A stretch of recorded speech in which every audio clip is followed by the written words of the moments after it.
अस्सलाम वालेकुम साथियों, गाजी भाई ऑफिशियल हमारे यूट्यूब चैनल पर आपका इस्तकबाल है। साथियों, महाराष्ट्र के अंदर विधानसभा के चुनाव नज़दीक है। इसी सिलसिले में कई पार्टियां अपने प्रत्याशियों का ऐलान कर रही हैं। कुछ पार्टियां गठबंधन की कवायद में लगी हुई हैं। एमआईएम की गठबंधन की बात एमआईएम की भी चल रही है, हालांकि अभी तक कोई गठबंधन नहीं हो पाया है। लेकिन एमआईएम पार्टी को लोग कमजोर करने के लिए पूरी पुरजोर कोशिश लगाए हुए हैं। हर पार्टी के लोग, चाहे वो कांग्रेस हो, एनसीपी हो या फिर प्रकाश अम्बेडकर साहब की पार्टी वीबीए हो। प्रकाश अम्बेडकर साहब एमआईएम के साथ गठबंधन में थे, तो एमआईएम पार्टी ने उनके लिए बहुत काम किया, उनके लिए बहुत मेहनत करी। पूरे हिंदुस्तान के अंदर प्रकाश अम्बेडकर साहब को लोगों ने पहचाना एमआईएम के गठबंधन होने के बाद। लेकिन प्रकाश अम्बेडकर साहब चुनाव नहीं जीत पाए। अफसोस के साथ हम कहते हैं, प्रकाश अम्बेडकर साहब जब चुनाव हार गए थे तो उसका अफसोस हम सबको हुआ था। लेकिन प्रकाश अम्बेडकर साहब के जहन में पता नहीं कौन सी बात बैठ गई ऐसी कि वो एमआईएम से गठबंधन तोड़ दिया। 2019 का विधानसभा चुनाव भी उन्होंने अकेले लड़ा और अकेले लड़कर उन्होंने कई सीटों पर मजलिस को नुकसान पहुंचाया और खुद भी वो कुछ नहीं पाए, खुद भी वो एक सीट नहीं जीत पाए थे। लेकिन एमआईएम पार्टी को 3-4 सीटों पर उन्होंने नुकसान पहुंचाया था।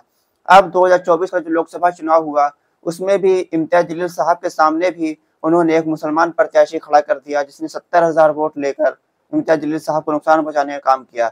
वो 70,000 वोट मुसलमानों के वोट थे, उन वोटों को खराब करने का काम भी इनके प्रत्याशी ने किया था वहां पर।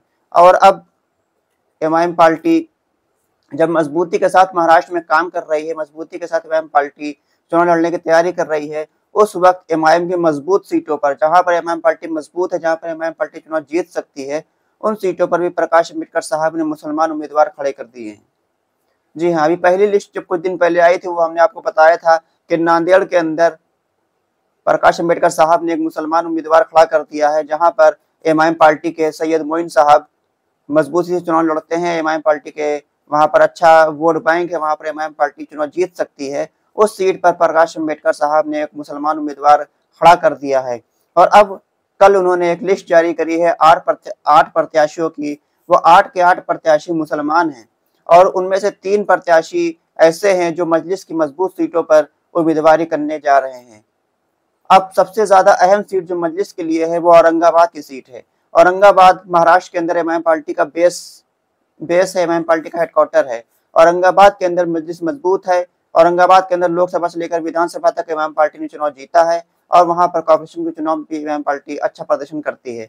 लेकिन प्रकाश अम्बेडकर साहब ने 2024 के लोकसभा चुनाव में जो काम किया था, इम्तियाज जलील साहब के खिलाफ एक मुसलमान उम्मीदवार खड़ा कर दिया था, जिसने 70,000 वोट खराब किए थे मुसलमानों के।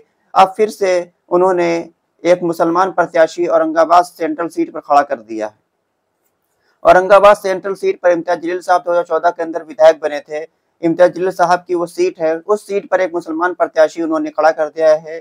और वो भी वो मुसलमान जो एमआईएम पार्टी का पहले कार्यकर्ता हुआ करता था, एमआईएम पार्टी में पहले था, अब वो एमआईएम से बागी होकर इनके साथ गया है, उसको उन्होंने उम्मीदवार बना दिया है। अब वो जितने वोट लेगा वो एमआईएम पार्टी का ही वोट काटेगा, एमआईएम पार्टी को ही नुकसान पहुंचाएगा। वो प्रत्याशी जिसका नाम जावेद कुरैशी है, जिसकी फोटो आप स्क्रीन में हमारे पीछे देख सकते हैं। जावेद कुरैशी एक ऐसा आदमी है जो एमआईएम के लिए शुरुआत में बहुत अच्छा काम किया, लेकिन जब जैसे ही चुनाव आते थे उस चुनाव के दौरान वो पीछे हट जाता था, कहता था इतने % हमारी तादाद है, हम नहीं जीत सकते। हम उसको 19 के लोकसभा चुनाव में उसका हमने एक बयान सुना था, वो कहीं मंच पर भाषण दे रहा था किसी प्रत्याशी के साथ, कह रहा था कि हमारी तादाद इतनी है, हम कैसे जीतेंगे, नहीं जीत पाएंगे। प्रकाश अम्बेडकर साहब को भी वो नहीं मान रहा था, कहा था प्रकाश अम्बेडकर साहब आ गए हैं लेकिन वो वोट इम्तियाज जलील को नहीं दिला पाएंगे, ऐसा बयान वो कर रहा था। कांग्रेस का मंच था वो, हाँ कांग्रेस का मंच से कर रहा था। लेकिन 2019 के अंदर जब इम्तियाज जलील साहब चुनाव जीत गए तो यही जावेद कुरैशी फिर से वापस एमआईएम में आ गया और एमआईएम में आने के बाद इसने एमआईएम की सेंट्रल सीट से टिकट मांगने की दावेदारी कर दी। और जब एमआईएम ने उसको टिकट नहीं दिया, एमआईएम ने नासिर सिद्दीकी को टिकट दिया जो एमआईएम पार्टी के लिए मेहनत किया था लोकसभा के चुनाव के अंदर, एमआईएम पार्टी ने अपने कॉर्पोरेटर को चुनाव में टिकट दिया, तो ये फिर से बागी हो गया और ये फिर से वहां से हटकर इसने तब वीबीए का दामन थाम लिया। जिनकी बुराई वो कर रहा था तब उसने प्रकाश अम्बेडकर साहब के साथ चला गया और तब से लेकर अब तक ये प्रकाश अम्बेडकर साहब के साथ है।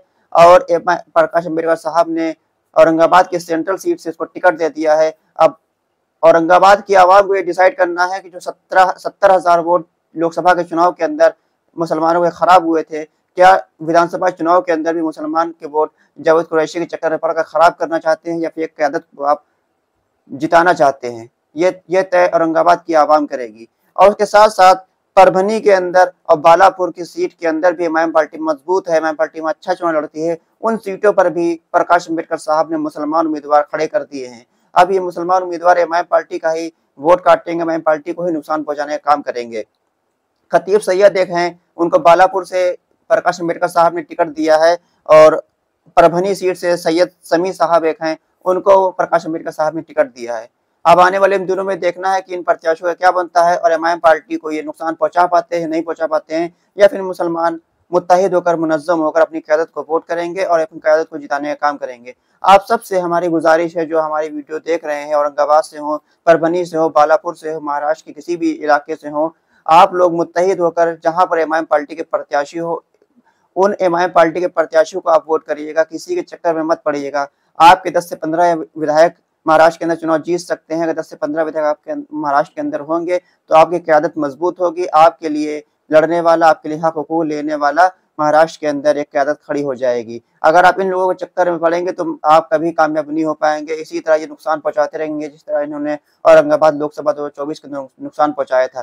तो साथियों, अगर हमारी वीडियो अच्छी लगी हो तो वीडियो को आप शेयर कर दें और वीडियो पर आप लाइक करें और हमारे कमेंट कर अपनी राय भी हमको आप दे सकते हैं और हमारे चैनल को सब्सक्राइब लाजमी तौर पर कर लें। खुदा हाफिज।